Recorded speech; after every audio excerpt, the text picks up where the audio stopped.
BTS দের কিছু অনুপ্রেরণামূলক কথা যা আর্মিদেরকে সাকসেসফুল ভাবে এগিয়ে যাওয়ার আশা দেখায়। বিটিএস লিডার RM বলেছিল, যদি অন্য কাউকে ভালোবাসতে চাও তাহলে প্রথমে নিজেকে ভালোবাসো। জিন বলেছিল, জীবনে তরুণ থাকতে চাইলে তরুণ মনের দরকার। সুকা বলেছিল, আমরা বাস্তবতা থেকে জন্মগ্রহণ করেছি, নিখুঁত থেকে নয়। জেহুব বলেছিল, একটা উষ্ণ হাসি দয়ার সর্বজনীন ভাষা। জিমিন বলেছিল, ব্যথা মানুষকে শক্তিশালী করে তোলে। বি বলেছিল, যখন কোনো কিছু কঠিন হয়ে পড়ে কিছুক্ষণ থামো, পিছিয়ে যেও না। জাংকুক বলেছিল, বাঁচতে হলে প্রথমে নিজেকে ভালোবাসতে হবে। এটাই স্বার্থপরতা নয়। তারা সত্যিই আমাদের আইডল নয়, তারা আমাদের একজন শিক্ষক। তারা শিখিয়েছে জীবনের কঠিন পরিস্থিতিতে নিজেকে কিভাবে এগিয়ে যেতে হয়।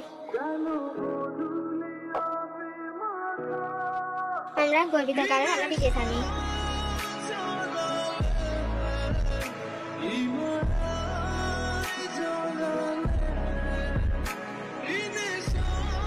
ভিডিওটা যদি ভালো লাগে তাহলে চ্যানেলটা সাবস্ক্রাইব করে পাশে থাকবে। আর ভিডিও কেমন লেগেছে অবশ্যই কমেন্ট করে জানাবে। আর লাইক কমেন্ট শেয়ার করতে ভুলে যেও না। Thanks for watching.